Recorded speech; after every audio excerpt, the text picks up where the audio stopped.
What's up, everybody? It's Alex from Heavy New York. We are back at the St. Vitus basement, and we got Black Tusk here. Thank you all for being here. Of course, my man. It's so awesome to have you here. You're well into the record cycle for your latest record, TCB T. I believe that they refer to the record cycle as being done. Oh, really? Oh, so we could be expecting some new Black Tusk fairly soon. Exactly.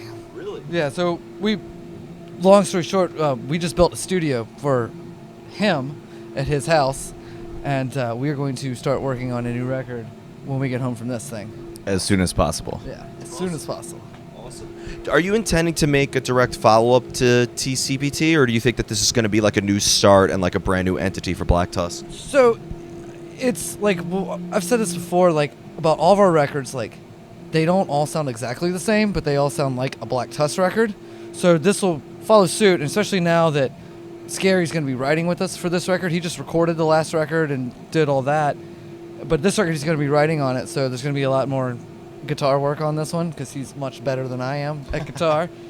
And so while it will chronologically follow TCBT, it will sound a little bit different, but it'll still sound like a Black Tusk record. Awesome. And that kind of led me into the question for you, because like being that you're one of the newer members on board, I know that you mixed the TCBT record.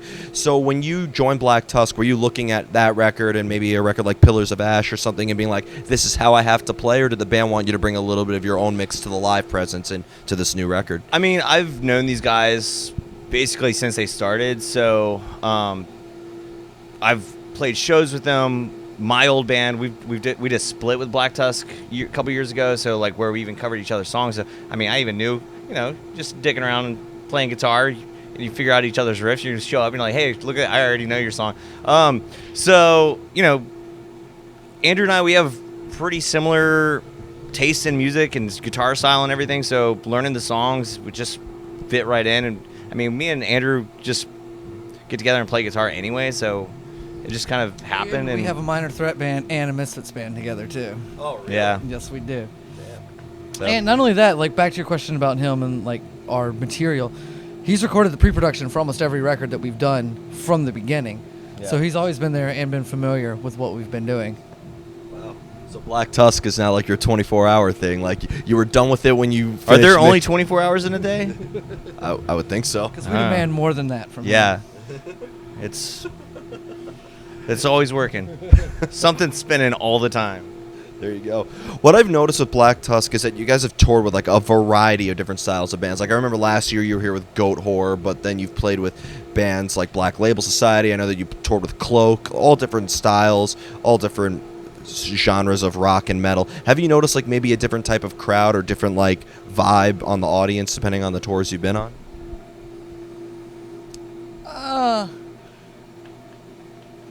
I'm trying to think.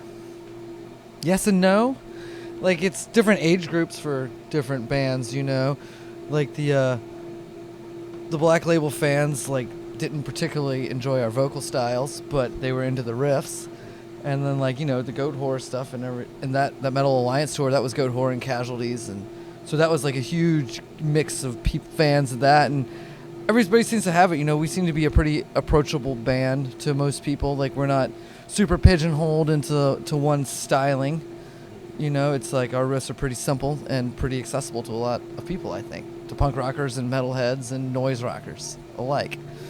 I feel like your music is very experimental. It almost seems like with every record you always try new things and try to evolve, right? You try not to maintain. You said it yourself, like you don't have one style, but it sounds like Black Tusk. Yeah, exactly. Like, it's a Black Tusk record, but it's not going to sound exactly like the one before it. Yeah. Do you have like a preconceived idea with the making of each record on what you want and how you want it to sound, or do things kind of like improvise and fall into place? Not really. So like the way that the records have worked in the past is like, rather than writing music throughout the year and then you have all this stuff that was written in different times, at different points throughout the year, or a couple years, and then we try to bring it all together in the studio, we'll get done with the tour cycle. Like, we're pretty much wrapping up the touring cycle for TCBT now. And we'll take a lot of time off the road, and we'll just sit there and like have a writing session for a few months and come up with a record so it all sounds like we've done it at the same time, rather than we've pieced together a bunch of different songs from different periods of the year where it might all sound different, and then we just try to shove it all together. This way, we write it as a cohesive like unit, so it sounds like one record that was all done together. Being working behind mixing and working in like the production in the studio, I mean, it's almost like an instrument in itself. You have to master like a certain art to mixing. Just working with different artists and mixing and mastering, and even working with this band before, does that teach you on how you evolved in your instrument? Oh, absolutely. I mean, I've recorded everything from like punk rock, country music, metal, and every style has its own feel and everything. So getting to work with all these different genres is super fun, and it may make you think twice about why you put a microphone somewhere and how to do vocals, and you learn something new. I mean, it's like touring and playing in bands and all that stuff. You play with different bands and you pick stuff up from playing with different bands, learn. And that's what's so great about like the metal and punk community is like everybody's so friendly, and if somebody's got a pedal that you've never seen before and you ask them about it, like you'll learn something. It may not be for you, but you've learned something new about gear or some kind of technique or something like that. So when an artist approaches you wanting you to mix their record, like do they want you to bring your own mix, no pun intended, to the record, or like do you have to like listen to the material and be like, this is how I have to fix and adjust it? I usually try to make it sound as close to the live feel as possible. I don't know if I've ever mixed a band that I haven't seen live. Because I'm not into like the super produced sound. I'd rather it sound like a true portrait of what I would want to see live, and big drums, big guitars, and just loud. And there you go. Now, one thing I have a question for you, Andrew, is being also a vocalist, is there ever a time where like there's a lyrical concept or subject matter that can maybe help determine the music itself, or are lyrics kind of like a sort of secondary thing that you just add over the finished music? Lyrics have usually been like, well, they have a very important place up front, but they're usually secondary. The riffs and the music gets written first, and then the lyrics are shaped around the music. So that way, it's helpful because we've been rehearsing the music for a while, so I've had a lot of time to kind of formulate the lyrical, like, a pattern in my head and kind of figure out where I think vocal parts should go, and then I'll just do like, I'll get the microphone out and I'll just yell at it when I think, where vocals and stuff go, and kind of get a pattern. And once I get a pattern I like, then I'll write words for it. Do you tend to like to leave the lyrics open to interpretation, or do you want to try to maybe engage the listener into what you are singing about? It's relatively vague, I would say. Maybe on purpose, just so you can take from it what you will. Okay. Now, when it comes to playing material live, is it a completely different, like I've always said, it's one thing to be able to write music, but it's another thing to be able to play it. When it comes to playing live, how different of like, is there a similar energy in the live presence as you are in songwriting mode, or is it a completely different mind frame altogether? Well, we try to write everything that we write, we don't write anything we can't perform live. So that's why they added me.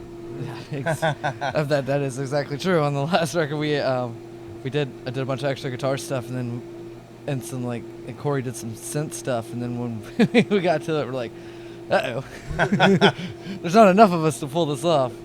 We should get scary to play guitar. I got drafted. You did. But so in that sense, like we try to when we're in the rehearsal room to capture that energy. We get into it just when we're writing too, so that helps. So that way we know when you've got a good riff, when everybody's in there and they're into it, and no one's just looking off and being bored. You can feel that energy. And you're like, okay, that's the keeper. That's the keeper riff. That's the keeper song, and then then it just naturally and organically just goes live to the stage. Does the inspiration for songwriting just come out of nowhere sometimes, or do you have to put yourself? Do you only come up with ideas when it's all of you guys in the same room together, or do you sometimes just think of an idea out of nowhere, or you have to look for inspiration? Yes and no. A lot of it will just come. A lot of it depends on what's going on in our lives at the time, and or even so to a lesser degree current events. But then we work together sometimes. James and I do on writing. We'll write songs together, but for the most part, it's just one person writing songs. I write stuff, James writes stuff, and Corey writes stuff too. That's awesome. Yeah.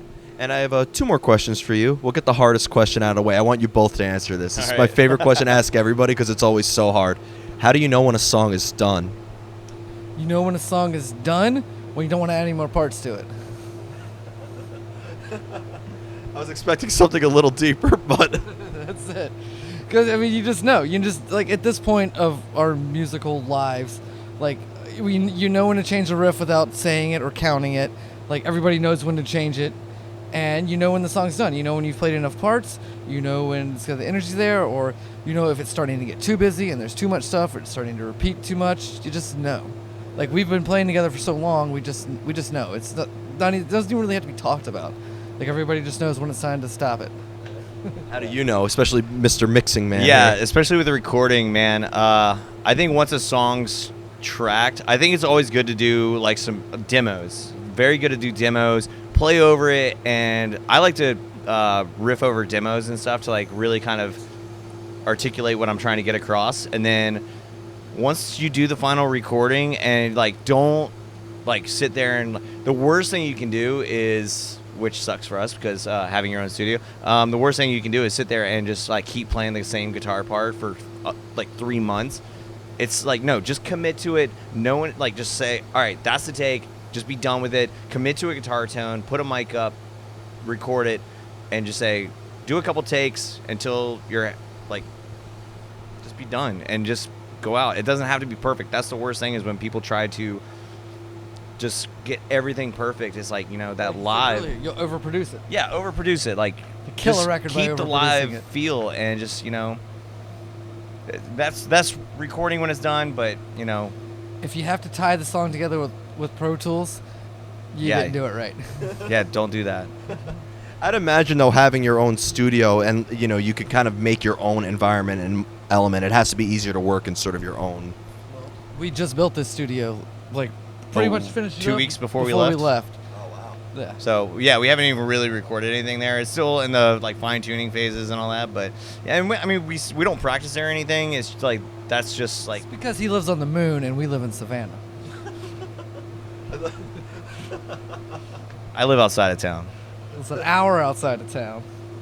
There's always one member who's like that. Especially here in New York City, you have like 4 people who live in Brooklyn, but then there's like one guy who lives like all the way up in like freaking Connecticut. Or something. Yeah, Well, that's also why the studio's at his house, is we can never pull that off at our house. exactly. And he's got the property for it. Like, So. none of the stuff that we own has enough property to do any of that. And my wife's very happy that it's no longer in the living room. And you just let me into the final question, but being that the band originated from Savannah, Georgia, I know that, you know, Baroness coming from a similar scene. I know that you worked closely with John Baisley and he designed some of your artwork. Kylesa, I think, is from that sort of region. But, you know, even just Georgia in general with Royal Thunder and Mastodon and Seven Dust. And I just interviewed Paladin, who the thrash band. So I'd imagine that because Georgia has such a great, like, And happening whores. scene there, it has to, like, maybe make it easier to start a band in Georgia. I don't know about it'd be easier being in just because it's in Georgia. I think it's easy starting a band when you know the right people, and the right people could be anywhere. Yeah. Fair enough. Yeah. So before we go, I want to thank you so much for your time today. Just you said you're working on some new music. If you're allowed to say, when could we be expecting some new Black Tusk? Or is there anything else you'd like to promote in terms of tours? So we've got, well, a hurricane hit Savannah earlier this year. We had to cancel a tour, so we'll be making that up in January, and then I don't know, but expect new music next year. We have to write it. We got to get on the release schedule and get it recorded. Yeah. But yeah, well, hopefully next year is when we're gonna see it. Thank you guys so much. Everybody, we are here with Black Tusk. New music coming very soon, but pick up TCB T if you haven't already. This is Alex from Heavy New York. We'll see you next time.